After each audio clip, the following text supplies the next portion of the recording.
Assalamualaikum warahmatullahi wabarakatuh. Perkenalkan, nama saya Fiska Nur Oktavia Pradani dari Prodi Pendidikan Bahasa Sastra Indonesia dan Daerah dari Ovaring C. Oke, selanjutnya saya akan membahas tentang prosa rekaan. Nah, di sini saya membaginya menjadi 4. Yang pertama, kita akan membahas pengertian. Yang kedua, yaitu bentuk komunikasi. Yang ketiga, yaitu bentuk dan struktur fisik. Yang keempat, unsur intrinsik. Oke, yang pertama, kita akan membahas pengertian nih. Nah, menurut Aminuddin 1984, prosa rekaan adalah kisahan atau cerita yang diemban oleh pelaku-pelaku tertentu dengan peranan, latar serta tahapan dan rangkaian cerita tertentu yang bertolak dari hasil imajinasi pengarangnya sehingga menjadi suatu cerita.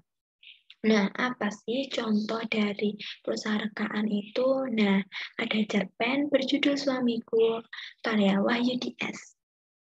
Nah, yang kedua, yaitu membahas tentang bentuk komunikasi. Nah, prosa rekaan itu adalah salah satu bentuk komunikasi antara sastrawan dengan pembacanya. Nah, menurut Iser dalam Selden 1985 itu membagi pembaca menjadi dua. Yang pertama pembaca implisit, yang kedua pembaca nyata. Nah, sastrawan tidak selalu berada di dalam karya sastra, namun juga tidak menutup kemungkinan adanya hubungan khusus antara sastrawan dengan pencerita atau tokoh dalam rekanannya. Nah, ada beberapa macam pencerita nih. Ada yang muncul, ada yang tidak muncul, ada yang terlibat aktif dalam cerita, ada yang kurang aktif dalam cerita. Nah, cara pencerita bercerita itu juga dibedakan. Nah, ada yang menggunakan kalimat langsung, dan ada juga yang menggunakan kalimat tidak langsung. Nah, selanjutnya yaitu kita membahas bentuk dan struktur fisik. Nah, dalam bentuknya itu dibagi menjadi dua. Dalam bentuk tertulis, ada bentuk lisan. Nah, dalam bentuk tertulis ini yang pertama ada kata-kata yang terdapat pada proses rekaan memenuhi seluruh halaman dari tepi kiri hingga kanan. Nah, kumpulan kata-kata terbentuk menjadi kalimat. Yang ketiga, kebanyakan paragraf dan dialog antara tokoh ditulis menjorok ke dalam 3-7 ketukan. Yang keempat yaitu kalimat dalam prosa rekaan itu diawali dengan huruf besar dan diakhiri tanda titik, tanda tanya, dan tanda seru. Nah, yang terakhir kalimat-kalimat membentuk paragraf, bukan bait. Nah, sekarang dalam bentuk lisan nih. Nah, prosa rekaan itu lebih banyak berbentuk cerita. Nah, sekarang prosa rekaan itu dapat dibagi menjadi dua. Ada prosa rekaan lama dan prosa rekaan modern. Prosa rekaan lama ini sering disebut juga cerita rakyat. Apa aja sih yang termasuk prosa rekaan lama? Nah, itu ada dongeng, legenda, mitos, seperti itu. Nah, prosa rekaan modern ini contohnya yaitu roman, novel, novelet, cerpen yang biasa kalian baca itu novel kan. Nah, sekarang kita masuki unsur intrinsik prosa rekaan.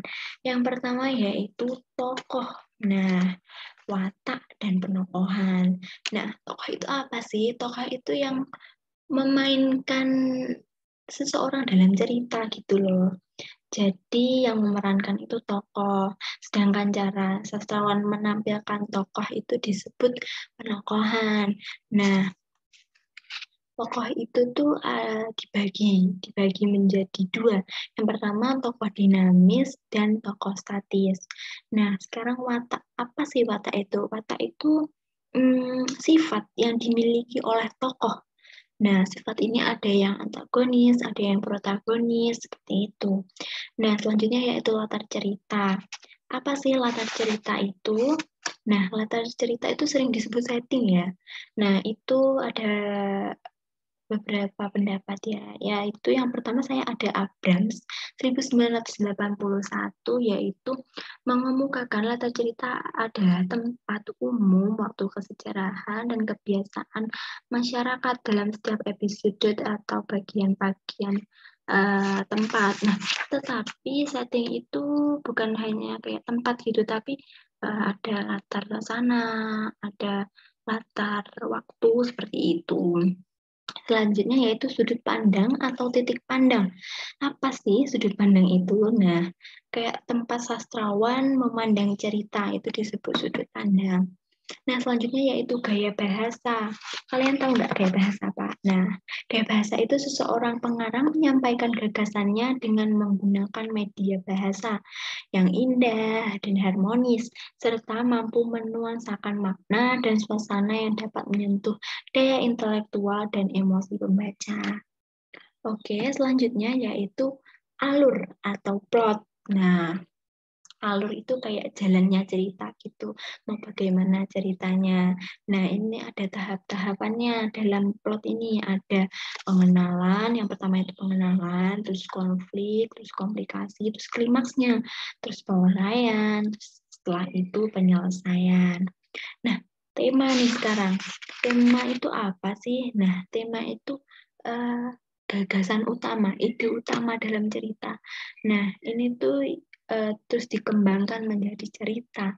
Nah, selanjutnya yaitu amanat. Amanat itu pesan, pesan yang ingin disampaikan seorang sastrawan kepada pembaca. Nah, selanjutnya yaitu gaya bahasa nih. Gaya bahasa itu kayak berupa teknik penulisan gitu loh. Jadi kayak cara yang digunakan oleh pengarang dalam menulis karya sastranya. Seperti itu. Baik, terima kasih. Uh, Kurang lebihnya mohon maaf. Terima kasih. Wassalamualaikum warahmatullahi wabarakatuh.